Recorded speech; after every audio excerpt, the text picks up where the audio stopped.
सेवा भावी पार्षद हैं वो चुनकर आएँ और वो यहाँ नगर निगम में गवर्न करें और फिर उससे जनता को राहत मिले। क्या विजय भाई, आपको लगता है ऐसा हो पाएगा या आपकी पार्टी किस उद्देश्य के साथ क्या मैंडेट लेके जाएगी? देखिए, कांग्रेस ने हमेशा जयपुर महानगर की ओर ध्यान दिया है। मेट्रो की बात करें तो कांग्रेस की देन है, और नगर निगम बोर्ड बनता है आज तक भारतीय जनता पार्टी का। डेवलपमेंट के नाम पे कुछ भी नहीं था। पिछले साल भर के अंदर जैसे ही कांग्रेस का बोर्ड बना, महापौर कांग्रेस के बने विष्णुजी लाटा, उन्होंने पूरे जयपुर शहर को चमन करवा दिया। मैं आपको बताना चाह रहा हूँ, उसके अलावा आने वाले जो 2 पार्ट किए हमने, ग्रेटर और हेरिटेज, हमारी संस्कृति को मैं बता रहा हूँ, कहीं सुलभ सुविधा घर नहीं था। आज की तारीख में आप देखिए, हर हेरिटेज स्थल पर हर तरीके की साफ सफाई मिलेगी आपको। अच्छा मंजू जी, आप कह रहे हैं क्या काम करेंगे, मतलब आपको विश्वास है कि बीजेपी आ जाएगी? मैं तो इनकी बात का जवाब दे रही हूँ। जब इन्होंने कहा तो हम बड़े ध्यानपूर्वक इनकी बात सुनी, क्योंकि ये सीनियर उप महापौर है और अच्छे लीडर भी है, तो इनको बात तो तार्किक तर्क के साथ बात करनी चाहिए ना। लेकिन ये ऐसा नहीं कर रहे हैं, वो अपनी बात कर रहे हैं, इनकी बात सुन नहीं रहे हैं। चलिए आप बता दीजिए कांग्रेस का मैंडेट क्या होगा? देखिए, कांग्रेस का मैंडेट यही होगा कि जयपुर शहर स्वच्छ, सुंदर और ग्रीनरी हो। जैसे कि जयपुर की मैं दो हैं यहाँ पे, हेरिटेज और ग्रेटर, दोनों के लिए कुछ अलग अलग चीज़ें, योजनाएं बनाई होंगी कि यहाँ किस स्ट्रेटेजी से लड़ना है परकोटे के अंदर, परकोटे के बाहर क्या रणनीति बनानी है। देखिए, परकोटे में अपना हेरिटेज बनाए रखने की पहली प्रायोरिटी होगी। इस तरह के कार्य किए जाएंगे। जो ग्रेटर है उसमें जैसे सफाई व्यवस्था है, डोर टू डोर कलेक्शन, जो बराबर गाड़ियां नहीं आ रही है, ड्रेनेज नहीं है, कहीं भी ड्रेनेज नाम की चीज़ नहीं है, नाले नहीं है, वो नाले बनाने चाहिए।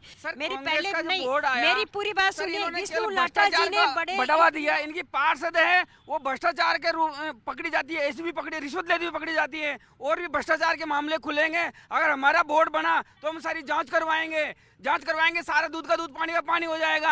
आप विकास के नाम पे केवल भ्रष्टाचार करते हो, विकास नहीं करते हो। आप किस तरह से विकास कर रहे हो? मतलब दोनों का अलग अलग एजेंडा होना चाहिए। पार्टियां दोनों नगर निगम का अलग अलग एजेंडा बना के चले, ऐसा होना चाहिए या नहीं होना चाहिए? प्रमोद जी।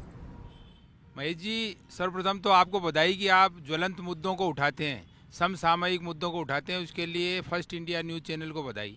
दूसरी बात ये है कि ये दोनों ही पार्टियां, जो राष्ट्रीय पार्टियां हैं, ये एक दूसरे पर छींटाकशी करती है। अपने आम आदमी की समस्याओं पर कोई ध्यान नहीं इनका। सफाई, कानून व्यवस्था, और आज जयपुर इतना बड़ा बन गया, उसको 2 पार्ट करना पड़ा, हेरिटेज और ये जो ग्रेटर नगर निगम। तो इसमें जो भी पार्षद चुन के आए उनको ग्रास रूट की समस्याओं का आभास होना चाहिए। चाहे जिसको टिकट दे देते हैं, पैसे लेके टिकट दे देते हैं, और आम कार्यकर्ता ठगासा महसूस करता है कि मैंने पार्टी के लिए इतना काम किया, एंड टाइम पर टिकट किसी दूसरे को दे देते हैं। दीपेंद्र भाई, क्योंकि आप जिस व्यवसाय से संबंध रखते हैं, बेसिकली वो परकोटे में ज़्यादा संबंधित है, वो पर्यटन का। आपको क्या लगता है, अगर जो नई नगर निगम बनेगी हेरिटेज के नाम से, वहाँ पर इस तरह का स्ट्रक्चर कैसा हो कि पर्यटन को वहाँ पर ज़्यादा विकास हो पाए? कुछ ऐसा एजेंडा या कुछ आप सुझाव देंगे सरकार को इस मंच के माध्यम से? देखिए, आपका मंच वैसे भी काबिले तारीफ़ है कि आप जनता की आवाज़ को सुनते हैं महेश जी, और आपका सवाल भी बहुत ही सटीक और बहुत ही अच्छा सवाल है आपका, क्योंकि ना मैं किसी पार्टी से बिलोंग करता हूं, ना ही मेरी किसी पार्टी के साथ में किसी तरह का कोई संबंध है। सबसे बड़ी बात है, चाहे कांग्रेस हो या बीजेपी हो, हम पास्ट की बात कर लेते हैं, इतिहास में चले जाते हैं। आपको पता होगा, एक विदेशी जो पर्यटक था, उसको एक आवारा पशु की वजह से उसके सींग लग गए थे। ऐसे कई सारे मुद्दे हैं, और ख़ास तौर पे जब आप हेरिटेज की बात करो, हेरिटेज सिटी जो परकोटा है, मैं उसकी बात करता हूँ। परकोटे के अंदर आज नगर निगम में यूडी टैक्स जाता है। आज सबसे ज़्यादा परेशान कौन है? होटल एंड पर्यटन व्यवसाय। आज कोरोना वायरस है, सबसे ज़्यादा फर्क पड़ रहा है होटल एंड पर्यटन व्यवसाय पे। कल को कोई आंदोलन हो जाएगा, सबसे ज़्यादा फर्क पड़ेगा होटल एंड पर्यटन व्यवसाय पे। कल को कोई भी किसी तरह का कुछ भी मुद्दा होता है, सीधा बम ब्लास्ट हो रहा है दिल्ली में, फर्क पड़ रहा है जयपुर में।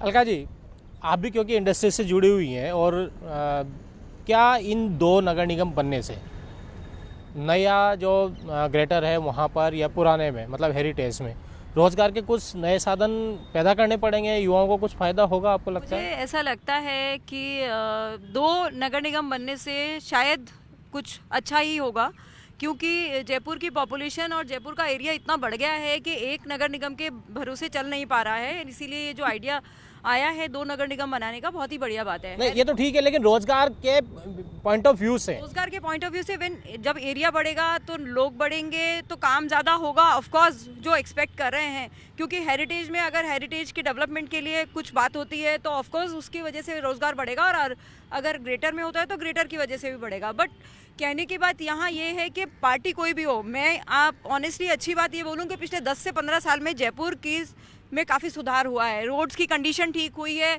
इलेक्ट्रिसिटी ठीक हुई है। उन 10 सालों में मैंने दोनों गवर्नमेंट आके गई हैं, मैं ये एक गवर्नमेंट के लिए नहीं कह रही हूँ, as a citizen of Jaipur कह रही हूँ। लेकिन फिर भी बहुत सारी समस्याएं हैं जो इन दोनों को ग्रेटर एंड हेरिटेज को देखनी पड़ेंगी। एक तो है एनक्रोचमेंट, वो बहुत ज़्यादा अभी तक भी उसके ऊपर हमने चेक नहीं किया है। रोड्स की जो मेन रोड की कंडीशन है वो ठीक है।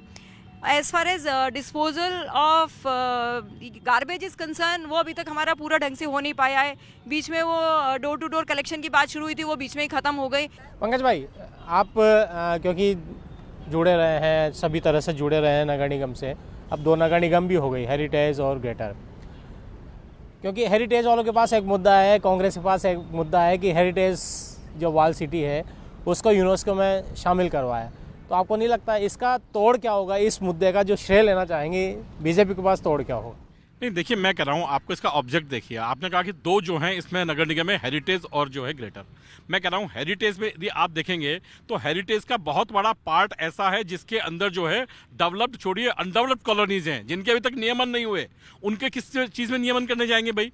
उनका आप क्या करेंगे? उनके लिए क्या 2 रूल्स बनाएंगे? मैं कह रहा हूं कि यदि आपको हेरिटेज ही बनाना था तो टोटल हेरिटेज वाला एरिया लेते और उसका परिसीमन उस हिसाब से करते और उनके रूल्स उस हिसाब से बनाते। अब आप दोनों ही चीजें कर रहे हैं कि एक ही थाली के अंदर आप जो है वेजिटेरियन भी परोस रहे हैं और नॉन वेज भी परोस रहे हैं। क्योंकि पूरा का पूरा हिस्सा आगरा रोड का पूरा जो है सिविल लाइंस का, ये वो एरिया है जो बेसिकली आपका ग्रेटर का आना चाहिए था, जिसमें नए नियम बाईलॉज लागू होते हैं। तो ना तो आपका ये जो है ऑब्जेक्ट पूरा हो रहा कि हम हेरिटेज को जो है जैसा यूनेस्को ने कहा है वैसा हम संभाल पाएंगे। तो वहां भी जो है 2 तरीके के जो है आपको रूल्स और रेगुलेशन बनाने पड़ेंगे। अलाउद्दीन भाई आपके पास आऊँगा, क्योंकि हेरिटेज का एक बड़ा हिस्सा माइनॉरिटी का है, ठीक है। आपको लगता है कि जो डेवलपमेंट पिछले सालों में नहीं हुआ, क्या अब नगर निगम बन जाने के बाद होगा? या उनके चुनाव जब 5 तारीख को वोट डालने जाएंगे तो फिर मुद्दे क्या होंगे उनके? जो नया हेरिटेज जो अपन बना रहे हैं नगर निगम, उसका क्या इम्पैक्ट आएगा? देखिए, ये तो कांग्रेस की तारीफ करने वाली बात है कि जिस तरह से शेयर बढ़ रहा है तो उसको 2 पार्ट में करना तो ज़रूरी था, क्योंकि एक जगह से वो मॉनिटर नहीं हो सकता है। तो अब अगर जैसे 2 कर दिए हैं तो हेरिटेज का अलग हो गया और उधर का अलग हो गया, तो लोग ज़्यादा लोग क्या केवल जयपुर, उदयपुर और कोटा ही बढ़ रहा है? उदयपुर नहीं बढ़ रहा क्या? बीकानेर नहीं बढ़ रहा है? लेकिन कहीं ना कहीं से तो शुरुआत करनी पड़ेगी। यहाँ से शुरुआत हो गई है। पहले अब तक जो है 92 पार्षद जयपुर को संभालते थे, अब 250 पार्षद संभालेंगे। मतलब एक आदमी के लिए छोटा एरिया होगा तो ज़्यादा फोकस कर पाएगा। अब अपन चलते हैं माइनॉरिटी वाले और हेरिटेज की तरफ। वाजिब सी बात है सर, वहाँ पे मतलब माइनॉरिटीज़ की आबादी ज़्यादा है, तो अभी भी वहाँ पर साफ़ सफाई के रिगार्डिंग बहुत सारी कंप्लेंट रहती है। आप नहीं माने तो आप जाकर भी देख सकते हैं। तो अगर एक पार्षद कम एरिया पे ध्यान देगा तो ज़्यादा अपनी जो है परेशानी आगे निगम तक पहुंचा पाएगा। मैं यही जानना चाहता था कि एक ही शहर के लोगों के बीच में एक कंपटीशन सा हो जाएगा, प्रतिस्पर्धा होगी मनीष भाई, तो इस प्रतिस्पर्धा को मतलब कैसे रोका जाएगा? निश्चित तौर पर ये बात तो सही है, लेकिन आप जिस तरह के हालात सरकार के देख रहे हैं कि कर्मचारी उसमें जाने को इच्छुक नहीं है, और तो इसलिए इसको इंफ्रास्ट्रक्चर्स को डेवलप करके और इसको एनरिच करना, एंटाइटल करना, इसकी सैंटिटी बरकरार करना, इंटीग्रिटी रखना, यही मुश्किल नहीं हो जाए। क्योंकि सरकार का प्रशासन आपने देखा है कि लचर व्यवस्था है, कोई गृह मंत्री अलग से नहीं बनाया है सरकार ने ध्यान देने के लिए। तो ये नगर निगम के विषय पर भी जिन लोगों को जो उम्मीदों के आसमान दिखाए हैं 6 नगर निगम बना के, उनको धरातल पर लाना भी मुश्किल काम है। लेकिन ये पक्की बात है कि अगर उससे फ़ायदा होता है, मॉडर्न टेक्नोलॉजीज़ आती हैं, लोगों को सुविधाएं मिलती है, तो निश्चित तौर पे स्वागत किया जाएगा। जो कर्मचारी यहाँ काम कर रहे हैं, अगर वो संतुष्टिपूर्वक काम करेंगे, नए संसाधन उनको दिए जाएंगे, फंड आएगा, तो फ़ायदा होगा। जैसे कर्मचारी भर्ती की, लेकिन अब वो हालत ये है कि जब फंड नहीं है, पैसे ही नहीं है, तो वो कंपनियां छोड़ के भाग गई। जो घर घर से कचरा इकट्ठा करने वाली कंपनियां थी उनको वही छोड़ के भाग गई, तो अब क्या फ़ायदा उसका। तो ये जो बात है, जो ज़मीन स्तर पर आप देखेंगे कि हकीकत कुछ और निकले तो मुसीबत होगी। महेंद्र जी, क्या मुद्दे होंगे इस दोनों नगर निगम के, अगर ग्रेटर की बात करें और हेरिटेज की बात करें, तो जो भी नेता होंगे, जो भी पार्षद होंगे, जब जनता के बीच में जाएंगे कि हाँ मुझे वोट दीजिए, हमारी पार्टी का यहाँ पर बोर्ड बनना चाहिए, तो उनके सामने मुद्दे क्या होंगे? महेश जी देखो, ये जो दो निगम का जो किया है सरकार ने, माननीय गहलोत जी ने, वो अच्छा किया है। मैं एक दृष्टि से ये देखना चाहता हूँ कि भाई जैसे ग्रेटर है, तो ग्रेटर के जो मुद्दे हैं, वहाँ की जो कॉलोनियों का नियमन नहीं हुआ है, पहला मुद्दा नियमन का भी होना चाहिए। वहाँ पर जो पानी इकट्ठा करने के लिए हार्वेस्टिंग सिस्टम, नाली, सड़कें, ये विभिन्न मुद्दे हैं। और दो निगम बनने से जनता को रोज़गार ही मिलेगा। और मैं जहाँ तक ये कहता हूँ कि भाई जो ग्रेटर जो है, जो लिया है, उसमें अनुसूचित जाति और जनजाति के लोग बहुत हैं, तो ये अनुसूचित जाति जनजाति का जो डेवलपमेंट का मुद्दा है, वो भी वहाँ के निजी पार्षद को भी लेना पड़ेगा। तो ही वो लोग क्या है कि पार्षद की तरफ लुभान होंगे। मैं ये नहीं कह रहा कि भाई भारतीय जनता पार्टी का पार्षद हो या कांग्रेस का प्रत्याशी हो या कोई आप पार्टी का हो या मेरी पार्टी का हो, उससे मुझे कोई लेना देना नहीं। मुझे लेना देना यह है कि भाई जो जनता का जो मुद्दा है असली, वो मुद्दे उनको निजी बनाने चाहिए।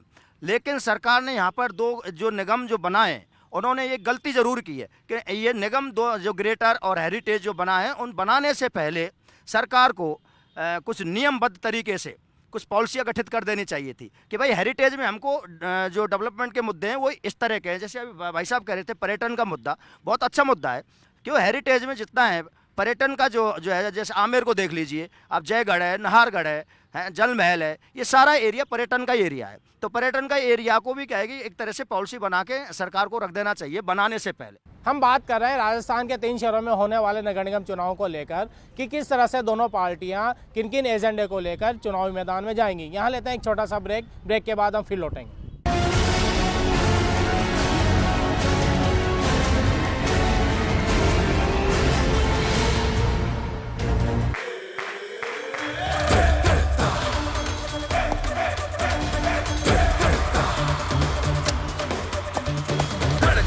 जोश है तेरा केसर का बल्ला घुमा। जब हो जुबां पे केसर और जोश दिलों में, तो इंडिया खेलेगा अपने ही अंदाज से। विमल, बोलो जुबां केसरी। आज मेरे बेटे ने क्या सीखा स्कूल में? मैम ने बताया कि जो भी कोरोना वायरस प्रभावित देश से लौटे हैं या किसी संक्रमित व्यक्ति के संपर्क में आया है, तो उसे 14 दिनों तक लोगों से दूर रहना है, अलग कमरे में सोना है और छींक या खांसी आने पर अपना मुंह ढक लेना है। जिस किसी को भी खांसी या बुखार हो तो हमें उससे दूर रहना है। और हाँ मम्मा, हाथों को समय समय पर साबुन से 20 सेकंड तक अच्छी तरह साफ करते रहना है। कोरोना वायरस से बनानी है दूरी, 2 हफ्ते की सावधानी है जरूरी। सबसे सटीक विश्वसनीय तरीके से जिम्मेदारी निभाना। निडर हो, आपके लिए सिस्टम से भिड़ जाना, आपके हर मुद्दे को मजबूती से उठाना, खबर को सिर्फ बताना नहीं, उसकी तह तक जाना, आपके और सरकार के बीच सेतु बन जाना, ज्वलंत मुद्दों के हर पहलू को आपके सामने लाना। फर्स्ट इंडिया न्यूज, जिम्मेदारी का दूसरा नाम।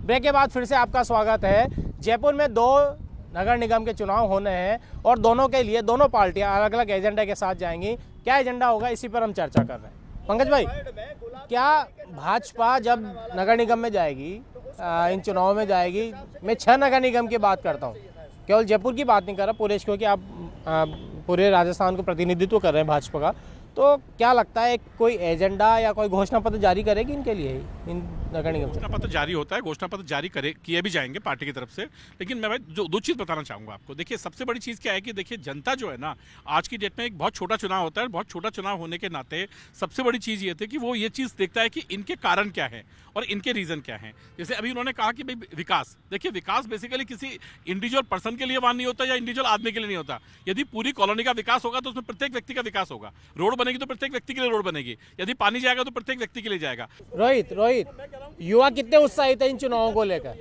युवा कितने उत्साहित है? इसका मतलब बहुत उत्साहित है कि चुनाव आ रहे हैं, 5 तारीख को होने वाले हैं पार्षदों के, जिससे हमारे 2 नगर निगम के 2 विभाग कर दिए गए, ग्रेटर और हेरिटेज। इसमें हेरिटेज में मतलब अपना जो उत्साहित क्यों है? इससे कांग्रेस सरकार है, अभी युवाओं को रोजगार दे रही है सरकार। और अभी अगर नगर देखे जाए तो नगर निगम में भी चुनाव से पहले और चुनाव के बाद में अभी सरकार ने उनको इसमें समथिंग 1500 के लगभग वो जॉब दिया है, पद पे उनको किया है। एक बार दीनदयाल जी, क्या लगता है आम आदमी के रूप में मैं जानना चाहूँगा आपसे कि इन चुनावों को लेकर क्या सोच है? जहाँ तक ये दो नगर निगम जो बनाए हैं, मैं तो इसके कतई पक्ष में नहीं हूँ। आपको 90 पार्षदों के स्थान पर 250 करने थे तो आप 250 करते उनको, लेकिन नगर निगम एक ही रहना चाहिए था। जयपुर के लोग पिछले 30-40 साल से जो पीड़ा भोग रहे हैं जेडीए की और नगर निगम की, आप जेडीए जाएंगे तो वो कहेंगे आपकी फाइल तो नगर निगम में गई, और नगर निगम में जाओ तो वो कहेंगे आपकी फाइल तो जेडीए में है। मतलब वो जो जैसे थानों का होता है कि भाई यहाँ से वहाँ, वहाँ से यहाँ, और आदमी काम के लिए चक्कर ही लगाता रहता है। यही सब कुछ अब होने वाला है। अच्छा, आप हेरिटेज के मतदाता हैं या ग्रेटर के? आप हेरिटेज के मतदाता है ग्रेटर? मैं अभी हेरिटेज का हूँ। हेरिटेज के, तो हेरिटेज को लेकर क्या प्लानिंग होनी चाहिए दोनों पार्टियों की, या जो भी नगर निगम बने?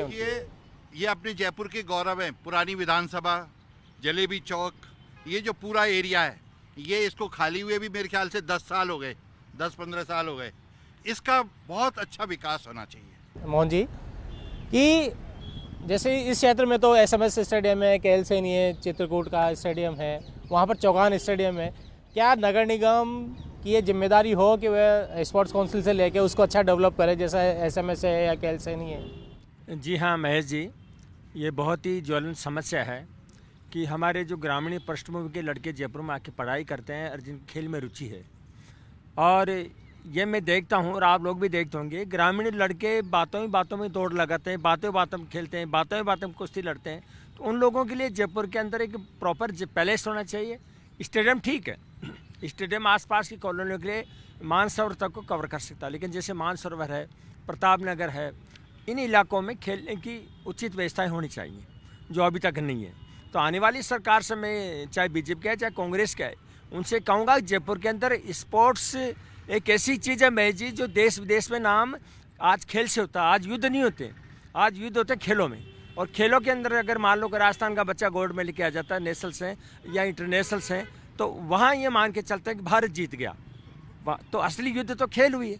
तो बच्चों के खेलों में, और कोचिंग सेंटर्स के लिए भी कहूँगा मैं, कोचिंग सेंटर्स के लिए कभी यहाँ से लालकोट से उठा दिया, कभी मानसरोवर से उठा दिया, कभी कहाँ से उठा दिया, तो प्रॉपर इनकी जगह पहले से होनी चाहिए। इनको सुख शांति से काम करने देना चाहिए, बच्चों को अच्छी कोचिंग मिले, इसका भी व्यवस्था करनी चाहिए। एक बड़ी समस्या और वहाँ पे है पीछे कमल भाई, कि ट्रैफिक की व्यवस्था। तो क्या लगता है आपको कि हेरिटेज जो भी बनेगी नगर निगम, उसके सामने एक बड़ी समस्या होगी वहाँ के ट्रैफिक को सही तरीके से चलाने की? मैं फर्स्ट इंडिया का पहले धन्यवाद देना चाहूँगा। उससे पहले एक जवाब पंकज जी भाई साहब का, जो हमारे परम सम्मान्य हैं, इन्होंने ये कहा कि इसको हेरिटेज और ग्रेटर करने की क्या आवश्यकता थी। देश के अंदर अभी नए स्टेट्स बने, उनकी भी आवश्यकता नहीं होनी चाहिए थी। झारखंड की आवश्यकता नहीं होनी चाहिए थी, छत्तीसगढ़ की आवश्यकता नहीं होनी चाहिए थी। क्यों होती है? पॉपुलेशन बढ़ते हैं, सोर्सेज की आवश्यकता बढ़ती है, तो होना चाहिए पहली चीज़। तो मैं इसके पक्ष में हूँ कि 2 नगर निगम बने, बहुत अच्छा रहा। आम जनता के हिसाब से, व्यापारियों के हिसाब से भी, हमारे मित्र हैं होटल व्यवसायी, इसका लाभ मिलेगा, आपको समय पे लाभ मिलेगा। अब मैं जवाब दे रहा हूँ सर आपकी ट्रैफिक व्यवस्था वाली, हेरिटेज वाली। नो डाउट आज की डेट में जो पॉपुलेशन जिस हिसाब से बढ़ी है, साधन उसी हिसाब से बहुत तेज़ी से आगे हैं, लोगों की पर कैपिटा इनकम बहुत अच्छी बढ़ी है, बिजनेस वाइज भी लोग बाग जयपुर में बाहर से आने लगे हैं, बाहर की पॉपुलेशन काफ़ी आने लगी है, तो ट्रैफिक व्यवस्था चरमराती है। सरकार, प्रशासन सब हर बार कोशिश करते हैं। नगर निगम की तरफ से भी जहां तक पॉसिबिलिटी है उतनी और अच्छी कोशिश करी जाए पार्किंग के लिए। पार्किंग की सुविधा जितनी अच्छी हो सकेगी, समय पर उतना ही अच्छा सुझाव लोग बाग भी देंगे और लोग बाग उसकी तारीफ भी करेंगे। बनने से एजेंडा क्या होगा दोनों पार्टियों का, दोनों नगर निगम के लिए? देखो, मैं आपको बहुत सीधा सा विनम्र शब्दों में बताता हूँ। जब इन्होंने कहा कि ज्योति जी जब पार्षद वो बनी, मेयर बनी, मैं कह रहा हूँ कि आपके 3 घटनाएं घटी वहाँ पर। पहली घटना ये घटी कि वहाँ के जो UDH मिनिस्टर हैं, जो 194 नगर पालिका नगर निकायों को देखते हैं, उन्होंने कहा कि भैया मैं जयपुर के नगर निगम की बात नहीं करूंगा, क्योंकि ये नगर निगम नहीं है, नरक निगम है। उन्होंने मना कर दिया, बात करने से मना कर दिया। यहाँ तक कि इसकी जो लेकर के पहली बात, दूसरी बात ये हुआ कि यहाँ की जो मेयर थी जिन्होंने अभी बात की, वो मेयर जो साहब जो हैं यहाँ के मुख्यमंत्री जी की, जो अभी भी मुख्यमंत्री, पूर्व में मुख्यमंत्री थे, उनकी शिकायत लेकर के आला कमान तक गई। ये कहीं छिपा हुआ नहीं था। मैं कह रहा हूं, सुनिए 2 मिनट तो जाइए, और आ रहा हूं, हाँ और आ रहा हूं, अभी आ रहा हूं, मैं 5 पॉइंट बता रहा हूं आपको, सुन जाइए प्लीज एक बार। और अब उन्होंने कहा, मेरे से पीछे भाई साहब बैठे थे, कि डेथ सर्टिफिकेट और जो है जन्म प्रमाण पत्र, अरे भैया 2007 से जो है डेथ सर्टिफिकेट के लिए कह दिया गया, आपके पास में मोबाइल नंबर जो है लिख के आना पड़ता है, मोबाइल नंबर पे आ जाता है कि आपका डेथ सर्टिफिकेट तैयार हो गया है, और आपके जो परिजन खत्म हुए हैं उनका डेथ सर्टिफिकेट आप कहें तो जो है इसकी ऑनलाइन भी निकाल सकते हैं, और आप कहें तो आपके एड्रेस पे, यदि आप जो भेजा है तो आपके एड्रेस पे इसको भेज दें, तो आपकी परमिशन से लेकर हाँ मैं यही कह रहा हूं। तो ये देखिए, ये जो चीजें हैं कि आप जो है 2 नगर निगम बनाते कोई दिक्कत नहीं थी, लेकिन आने वाला जो बजट था, क्योंकि जब आप अप्रैल में चुनाव कराने जा रहे हैं, पूरे 10 महीने देखेंगे, उसके बाद फरवरी में कोई प्रावधान नहीं, ना बिल्डिंग का प्रावधान, ना बजट का प्रावधान, ना फाइनेंशियल प्रावधान, ना जो उसका प्रावधान। अब आप मुझे बताइए कैसी क्या लगता है आपको, इस जो 5 अप्रैल को होने वाली जो चुनाव की चमक है, इस पे कोरोना की धमक तो का कोई असर तो नहीं पड़ने वाला? मैं बात करूंगा, आपने कहा कि ये चुनाव किन मुद्दों पे लड़े जाएंगे और विकास की, ठीक है। जिस देश की 99% जनता महापुरुष हो, उस देश में मुद्दों की जरूरत नहीं होती, वो धर्म और जाति जिंदा है, इसलिए किसी भी मुद्दे की जरूरत नहीं होती। दूसरी बात विकास की, मुझे नहीं लगता इस नगर निगम चुनाव में कोई धर्म और जाति का कोई मुद्दा होगा। तो नहीं है सर, रियल कह रहा हूँ मैं। दूसरी बात विकास की, ठीक है ना, इसमें विकास की जैसे मानव से ज़्यादा यहाँ पे खटरों की प्रॉब्लम है। जो खटर आपको हर जगह मोहल्ले में घूमते हुए मिल जाएंगे, जिन्हें वो जो सांड है अमेरिकन, वो और पर्यटक है वो भी परेशान है। दूसरी बात विकास हम कंक्रीट के जंगल खड़े करने को विकास नहीं कहते हैं। विकास मानव का होना चाहिए। देश मानव सूचकांक में कहाँ जा रहा है? हमारा नगर निगम, हमारा जो राज्य है या सिटी है, वो मानव सूचकांक में कितनी नीचे जा रही है। आप स्कूल कॉलेज खोलिए, आप विकास उसे कहीं, आप हॉस्पिटल बनाइए, आप लाइब्रेरी खोलिए, मानव का तो विकास कीजिए, उसको मानवता सिखाइए, उसको नियम बताइए, इसके मान लीजिए ट्रैफिक के रूल बताइए, आप जीने का तरीका बताइए। ये जो हमारी आधी आबादी है, ये तो इन चुनाव में खुश होगी कम से कम जयपुर को लेकर, क्योंकि दोनों में आपने ही मेयर बनना है। महिला ओबीसी महिला बनेगी, बिल्कुल हमारे लिए तो अच्छी बात है, खुशी की बात है, गर्व की बात है कि दोनों ग्रेटर और हेरिटेज। तो महिलाओं की ऐसी कौन सी समस्या दिमाग में है कि जो दोनों जगह पे फेस करनी पड़ती है महिलाओं को, और उनका समाधान अब महिला जब मेयर हो जाएंगी तो करेंगी? देखिए, महिला सुरक्षा को लेकर ज़्यादा से ज़्यादा ध्यान दिया जाएगा, महिलाओं के रोज़गार के लिए ध्यान दिया जाएगा, महिलाओं के लिए और भी जितने प्रशिक्षण है उनकी तरफ ध्यान दिया जाएगा। इस तरह से महिलाओं के कार्य होंगे। भारत में अभी बात हो रही है कि भाई जनता के हित, मेयर केवल मेयर बनने से माना जा रहा है कि जनता का कितना हित करेंगे। इसमें 2 मुद्दे हो रहा है, साहब 2 पार्ट कर दिए।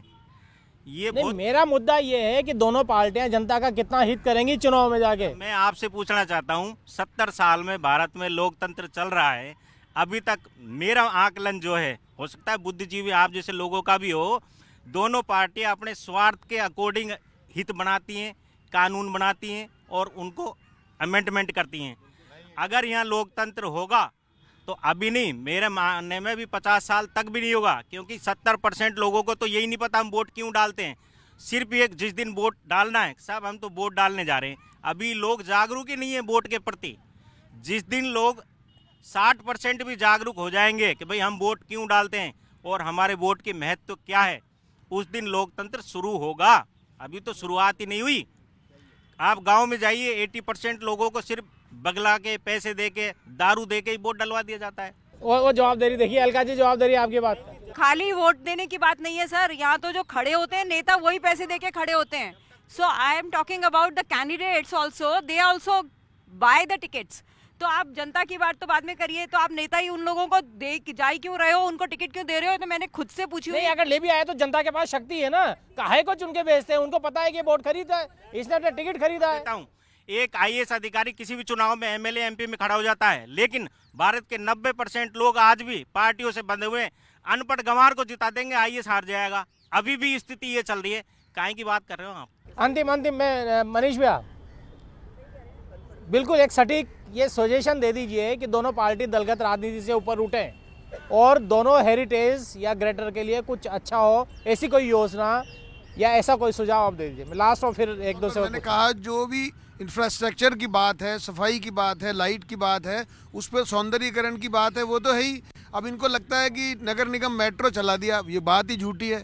इनको जो बात करनी चाहिए थी सेग्रीगेशन ऑफ कचरे का, डोर टू डोर कलेक्शन की बात थी, उसके बाद सुधार हुआ था और रैंकिंग अच्छी हुई थी, वो कारण तो बंद कर दिया और अब दूसरी बातें करने लग जाते हैं कि हमने टनल बना दी। अब ये क्या बात हुई? दूसरी बात ये जो है रेगुलरिटी की बात है, जो अब सीमेंट की सड़कें बनती है, उनके सौंदर्यीकरण की बात होती है, लोगों को सुविधा मिलती है, वही बड़ी बात है। परिपाटी हो लेकिन स्वस्थ प्रतिस्पर्धा से विकास कार्य करने की परिपाटी हो और दोनों पार्टियां चाहे ग्रेटर या हेरिटेज में भारतीय जनता पार्टी या कांग्रेस के मेयर बने, लेकिन उनका अंतिम ध्येय अपने अपने क्षेत्रों का विकास ही होना चाहिए। और अंत में राजस्थान सरकार का भी यह कर्तव्य होना चाहिए कि वे दोनों नगर निगम को, साथ ही राजस्थान के 3 प्रदेशों में 3 शहरों में जहां पर चुनाव हो रहे हैं, वहां पर जिस पार्टी का भी मेयर बने उसको सपोर्ट करे और उस शहर के विकास में भागीदारी दे। आज के एपिसोड में बस इतना ही। अगले एपिसोड में फिर किसी विषय पर चर्चा करेंगे। तब तक के लिए नमस्कार।